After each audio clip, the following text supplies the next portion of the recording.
ఎపిసోడ్‌లో చూసారంటే హీరో ఆ యువాన్‌తో యుద్ధం చేయడానికి 1000 మందితో యుద్ధానికి వెళ్తే, ఆ యువాన్ 20,000 మందితో యుద్ధం చేయడానికి వెళ్తాడు కదా! ఏం జరగబోతుందో చూద్దాం. ఇంకా ఈ ఎపిసోడ్‌లో చూసారంటే హీరోయిన్ వాళ్ళని చూపిస్తారు. హీరోయిన్ తాత, జిన్ గ్యాంగ్ అందరూ కూర్చొని తింటుంటారు. అందరికీ తినడానికి బ్రెడ్ ఇంకా బన్ మాత్రమే ఇస్తారేమో! కానీ అక్కడ ఒక్కడు మాత్రం చికెన్ లెగ్ పీస్‌ని తింటుంటాడు. హీరోయిన్ చూసి వాడికి మాత్రం ఎలా చికెన్ ఇచ్చారు అని అడిగినప్పుడు రాళ్ళని పగలగొట్టిన తరువాత ట్రాలీ లాంటి బండ్లో పెట్టి ఎత్తుకుని వెళ్తారు. కానీ ఎవరైతే 2 గంపల్లో ఫుల్‌గా రాళ్ళని ఫిల్ చేసి దాన్ని చేత్తోనే తీసుకుని వెళ్తారో వాళ్ళకి చికెన్ లెగ్ పీస్ ఇస్తారంట. ఇప్పుడు అదంతా విని హీరోయిన్ తాత దగ్గర "మీకు చికెన్ కావాలా తాత" అని అడుగుతుంది. కానీ తాత హీరోయిన్‌కి ఏమో చదివి వినిపిస్తూ నింటాడు. ఇప్పుడు హీరోయిన్ అది వినకుండా చికెన్ కావాలా అని అడగడం చూసి "నీకు నేను ఇంత కష్టపడి నేర్పిస్తుంటే నువ్వేంటి అన్నం మీదనే ఉన్నావు" అని అడగ్గా "అదంతా వదలండి తాత, మనకి అన్నమే ముఖ్యం. మీకు ఇప్పుడు చికెన్ లెగ్ పీస్ కావాలా వద్దా" అని అడుగుతుంటుంది. హీరోయిన్ చెప్పింది విని అక్కడ ఉన్న ఆ పోకిరి అబ్బాయిలు వచ్చి "నీ వల్ల ఆ గంపని ఎత్తడానికే కాదు, ఇందులో నువ్వు ఆ గంప ఫుల్‌గా రాళ్ళని ఎత్తుకుని వెళ్తావా" అని హీరోయిన్ మీద ఫన్ చేసి నవ్వుతుంటారు. అంతే జిన్ గ్యాంగ్ వాళ్ళ దగ్గరకు వెళ్ళి "ఏంటి ఆ రోజు ఇచ్చింది చాలదా? మళ్ళీ ఇలా గొడవ చేస్తున్నారు" అని వాళ్ళ మీద ఎగురుకుంటూ వెళ్తుంటారు. కానీ అంతలో అక్కడికి పై రాగా అందరూ సైలెంట్ అయిపోతారు. అప్పుడు జిన్ హీరోయిన్ దగ్గర పైని చూపించి ఇక్కడ ఉన్న వాళ్ళలో పై కొంచెం న్యాయమైన ఆఫీసర్ అని చెప్పగా హీరోయిన్ వెంటనే పై దగ్గరకు వెళ్ళి "నేను ఆ 2 గంపలు ఫుల్‌గా రాళ్ళని తీసుకుని వెళ్తాను. అలా నేను తీసుకుని వెళ్ళిపోయాను అంటే నా ఫ్రెండ్స్ అందరికీ చికెన్ లెగ్ పీస్‌ని ఇస్తారా" అని అడుగుతుంటుంది. ఆ మాట విన్న పై "ఏంటి జోక్ చేస్తున్నావా? దాన్ని నలుగురు మగవాళ్ళు కలిసి ఎత్తినా ఎత్తలేరు. అలా ఉన్నప్పుడు నువ్వు ఎలా ఎత్తగలవు? ఊరికే వెళ్ళి పని చెయ్యి" అని చెప్పినప్పుడు హీరోయిన్ "నేను ఎత్తుకొని వెళ్తే చికెన్ లెగ్ పీస్ ఇస్తారా ఇవ్వరా" అని అడుగుతుంది. పై కూడా "సరే ఓకే, నువ్వు మాత్రం దాన్ని ఎత్తేసావు అంటే చికెన్ లెగ్ పీస్ ఏంటి, నీ ఫ్రెండ్స్ ఒక్కొక్కరికి ఒక ఫుల్ కోడినే ఇస్తాను" అంటాడు. హీరోయిన్ ఎలా ఉన్నా ఎత్తలేదు అని అలా చెప్తాడు. కానీ హీరోయిన్‌కి వెయిట్‌ని ఎత్తడం అంతా చాలానే ఈజీ అయిన పని కదా! సో హీరోయిన్ ఆ 2 గంపల్ని ఈజీగా ఎత్తుకుని వెళ్తుంటుంది. తాత ఇంకా అక్కడ ఉన్న అందరూ "ఈ అమ్మాయి ఏంటి అంత వెయిట్ ఉన్న గంపల్ని ఇంత ఈజీగా ఎత్తుకుని వెళ్తుంది" అని షాక్ అయి చూస్తున్నప్పుడు హీరోయిన్ దగ్గర ప్రాబ్లం చేస్తుంటారే పోకిరి అబ్బాయిలు. వాళ్ళు బెదిరిపోయి చూస్తుంటారు. తన దగ్గరన మనం అల్లరి చేసాం, తను ఒక్క దెబ్బ కొట్టింటే ఒక్క ఎముక కూడా మిగిలిండేదేమో కదా అన్నట్లు చూస్తుంటారు. ఇంకా హీరోయిన్ ఆ గంపల్ని తీసుకుని వెళ్ళడం వల్ల హీరోయిన్‌కి తన ఫ్రెండ్స్‌కి చికెన్ ఇస్తారు. సో అందరూ చాలానే ఖుషీగా తింటుంటారు. అప్పుడు తాత హీరోయిన్ దగ్గర "అవును, నిజం చెప్పు, నువ్వు ఆ కొండ దారి ద్వారానే కదా వచ్చావు" అని అడుగుతాడు. అటుపక్క రాకూడదేమో. సో ఇప్పుడు హీరోయిన్ అటుపక్కగా వచ్చింది అని తెలిసి వే తాత అడుగుతుంటాడు. హీరోయిన్ కూడా "మీరు ఎలా కనిపెట్టారు" అని అడుగుతుంది. అప్పుడు తాత "నువ్వు ఇక్కడి నుండి వెళ్ళేటప్పుడు నీ షూస్‌కి యెల్లో కలర్‌లో మట్టి అంటుకోనింది. కానీ తిరిగి వచ్చినప్పుడు బ్లాక్ కలర్‌లో మట్టి అంటుకోంది. సో ఇలానే కనిపెట్టాను, నిజం చెప్పు, ఎందుకు అటుపక్కగా వెళ్ళావు" అని అడుగుతాడు. అప్పుడు హీరోయిన్ "నేనేం తప్పించుకొని వెళ్ళడానికంతా వెళ్ళలేదు. ఇంత పెద్ద రాయిని మన దగ్గర కొట్టిపిస్తున్నారు అంటే ఖచ్చితంగా ఇది రోడ్ వేయడానికంతా ఉండదు. అందుకే నాకు డౌట్‌గా అనిపించి చెక్ చేద్దామని వెళ్ళాను. చూస్తే అక్కడ ఎవరికీ తెలియకుండా ఒక డ్యామ్‌ని కడుతున్నారు. అంతేకాకుండా ఆ డ్యామ్‌లో కొన్ని చోట్ల పెద్దగా హోల్స్‌ని కూడా వేస్తున్నారు" అంటుంది. అదంతా విన్న తాత "నాకు ఒక హెల్ప్ చేస్తావా? రేపు తెల్లారేలోపు మళ్ళీ ఆ కొండ దగ్గరకు వెళ్ళి ఆ డ్యామ్‌ని ఎలా అంతా కడుతున్నారు అని క్లియర్‌గా చూసి వచ్చి చెప్తావా" అని అడుగుతాడు. హీరోయిన్ కూడా "సరే ఓకే తాత" అంటుంది. ఇప్పుడు అలానే కట్ చేసి నెక్స్ట్ సీన్‌లో చూసారంటే వే తాత డ్యామ్‌ని ఎలా కడుతున్నారు అని హీరోయిన్‌ని చూసేసి రమ్మనింటాడు కదా! సో ఇప్పుడు హీరోయిన్ కూడా చూసేసి వచ్చి తాత దగ్గర చెప్తుంటుంది. ఆ డ్యామ్‌లో పర్టిక్యులర్‌గా ఒక 4 ప్లేస్‌లో మాత్రం హోల్స్‌ని వేస్తున్నారు అని చెప్పి ఏ ఏ ప్లేస్‌లో అంతా వేస్తున్నారు అని డ్రా చేసి చూపిస్తుంది. అదంతా చూసిన తాతకి అర్థమైపోతుంది. ఆర్టిఫిషియల్‌గా ఫ్లడ్‌ని రప్పించి ఏమో చేయబోతున్నారు అని. ఇప్పుడు వెంటనే తాత బయటకు వెళ్ళి అక్కడ ఉన్న సోల్జర్ దగ్గర "నేను మీ జనరల్‌ని చూడాలి" అని చెప్పగా వాళ్ళు తాతని పై దగ్గరకు పిలుచుకుని వెళ్తారు. ఇప్పుడు తాత పై దగ్గర మీరే కదా ఆ డ్యామ్లో అలా హోల్స్ని వేయమని చెప్పింటారు, అందులోనూ పర్టికులర్గా డ్రాగన్ పొజిషన్లో హోల్స్ని వేస్తున్నారు, దీనివల్ల ఆర్టిఫిషియల్గా ఒక ఫ్లడ్ని రప్పించబోతున్నారు కదా అని అడుగుతాడు. అదంతా విని పై షాకింగ్గా ఇదంతా మీకెలా తెలుసు, మీరెవరు అని అడుగుతాడు.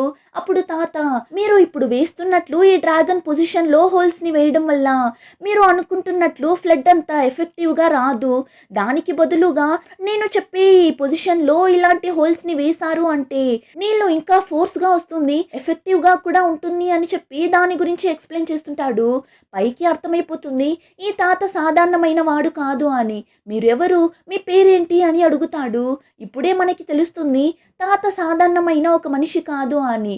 తాత ఒక మినిస్టర్గా ఉనింటాడు, అలానే ఒక అడ్వైజర్గా కూడా ఉనింటాడు.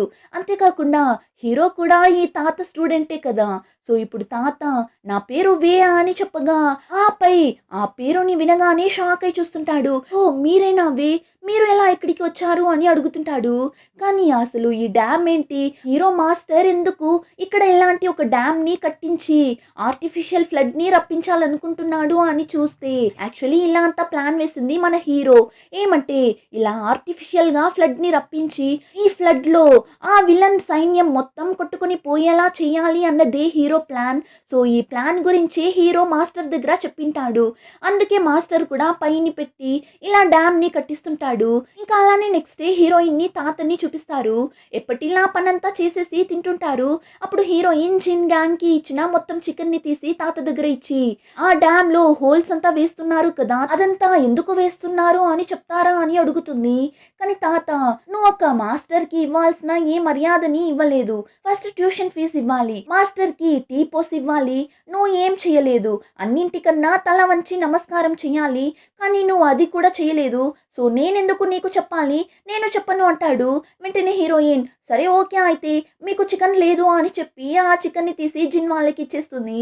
ఆ తరువాత హీరోయిన్ ఏం ఆలోచిస్తుంది, ఈ తాతకి వయసైన కాలంలో చూసుకోవడానికి ఎవరైనా కావాలేమో, అందుకే నన్ను స్టూడెంట్గా ఉండమంటున్నాడు అని అనుకొని నాకు అర్థమవుతుంది తాత, మీరు నన్ను స్టూడెంట్గా పెట్టుకోవాలి అని అనుకుంటున్నారు అని.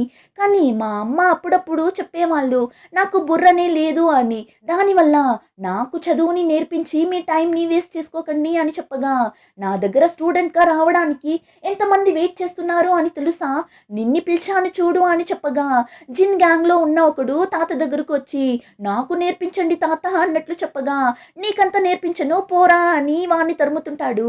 ఇంకా హీరోయిన్ అంత వెయిట్గా ఉన్న 2 గంపల్ని ఎత్తుకొని వెళ్ళింటుంది కదా. సో హీరోయిన్కి చెయ్యి బాగా పట్టుకొని ఉంటుంది, చాలానే పెయిన్గా ఉన్నట్లుంది. తాత చూసి ఇప్పుడు హీరోయిన్ చెయ్యిని పట్టుకొని జస్ట్ ఒక మసాజ్లా చేస్తాడు అంతే, వెంటనే బాగా అయిపోతుంది. ఇప్పుడు హీరోయిన్ తాత నాకు ఈ చదవడం అంతా అస్సలు రాదు, కానీ మీకు చికెన్ కావాలి అంటే చెప్పండి, ఖచ్చితంగా తీసిస్తాను, నేను ఇక్కడ ఉన్నంత వరకు మిమ్మల్ని ఆకలితో ఉండనివ్వను, బాగా తినండి అంటుంది.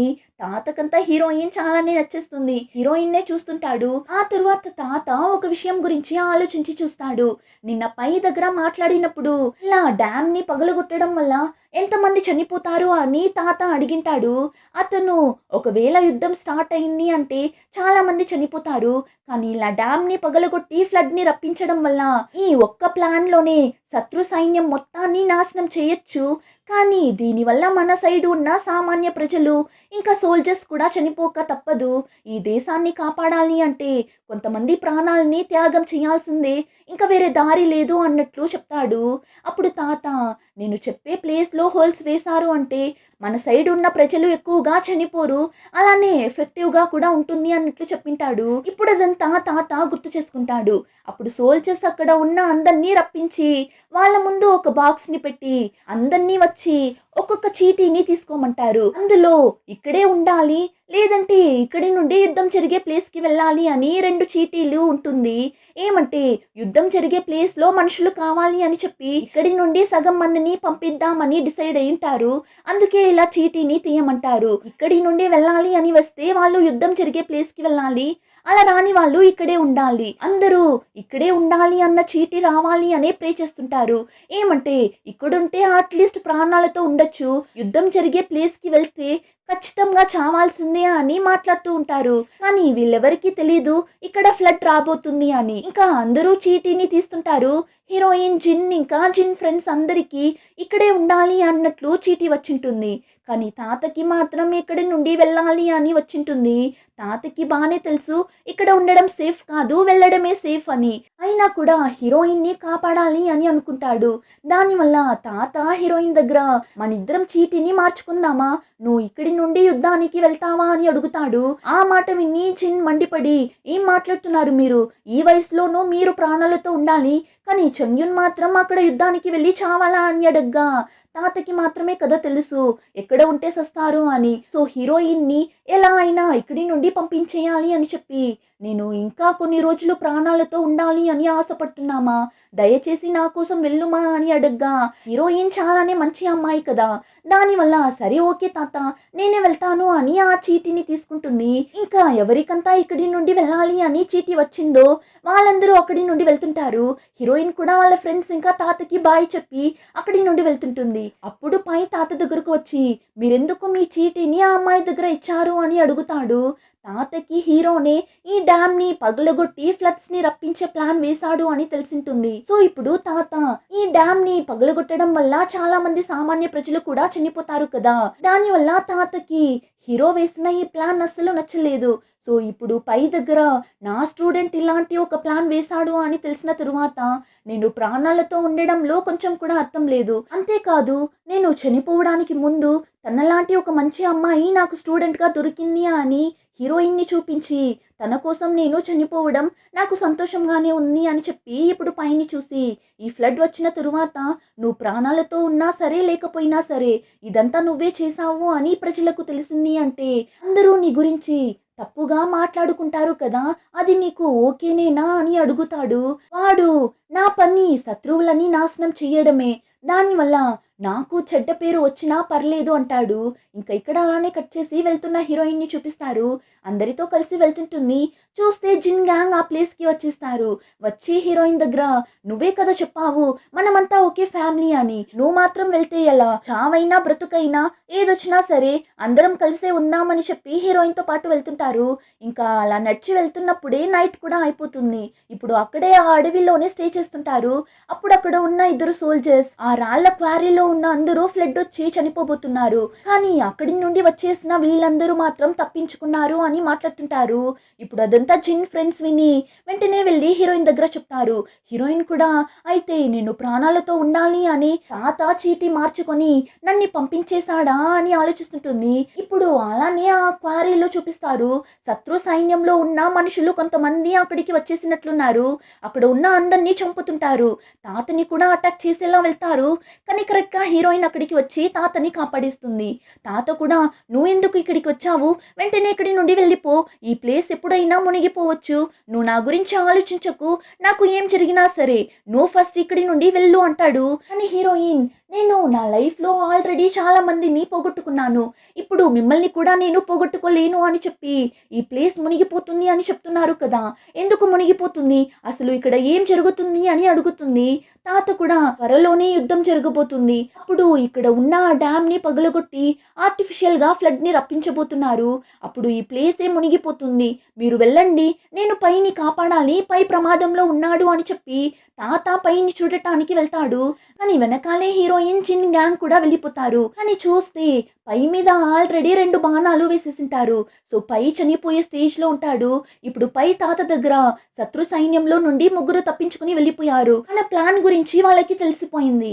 మనం వేసిన ప్లాన్ గురించి వాళ్ళు వెళ్ళి ఆ యువాన్ దగ్గర చెప్పేలోగా వాళ్ళని ఎలా అయినా అడ్డుకోండి అంటాడు. ఇప్పుడు తాత హీరోయిన్ దగ్గర ఆ 3 ఎలా అయినా అడ్డుకోవాలి, ఒకవేళ ఆ 3 వెళ్ళి ఆ ప్లాన్ ని చెప్పేశారు అంటే మార్కస్ వేసిన ప్లాన్ మొత్తం కొలాప్స్ అయిపోతుంది, అది మన దేశానికే ప్రమాదాన్ని తెచ్చిపెడుతుంది, దానివల్ల ఎలా అయినా వెళ్ళి ఆ 3 అడ్డుకోండి అని చెప్పగా హీరోయిన్ జిన్ ఇంకా జిన్ ఫ్రెండ్స్ అందరూ ఆ 3 పట్టుకోవడానికి వెళ్ళిపోతారు.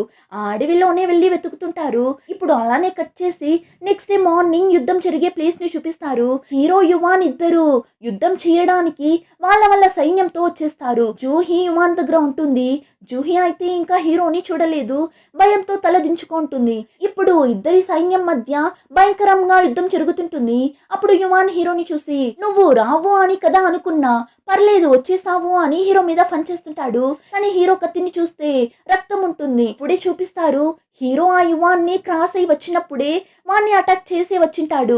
కానీ అది కూడా తెలియకుండా ఆ యువాన్ మాట్లాడుతుంటాడు. ఇంకా హీరో యుద్ధం జరిగే ప్లేస్ కి ఇలా చిన్న పాపని పిలుచుకుని వచ్చిండావు, ఇదేనా నీ వీరత్వం అని అడగ్గా ఇప్పుడు జూహీ కూడా హీరోని చూసి జంగ్ నన్ను కాపాడు అని అరుస్తుంటుంది. ఆ యువాన్ షాక్ అవుతాడు. ఏం చెప్పావు జంగా అని. జూహీ కూడా అవును మా బావ నిన్ని చంపకుండా వదలడు అని వాడి చెయ్యిని కొరుకుతుంటుంది. వాడైతే పిల్ల పిశాచి, ఇన్ని రోజులు నా దగ్గర ఎంత బాగా యాక్ట్ చేశావు, ఇంకా నిన్ని ప్రాణాలతో వదలను అని చెప్పి జూహీని అలానే పైకేసి చంపేలా వెళ్తాడు.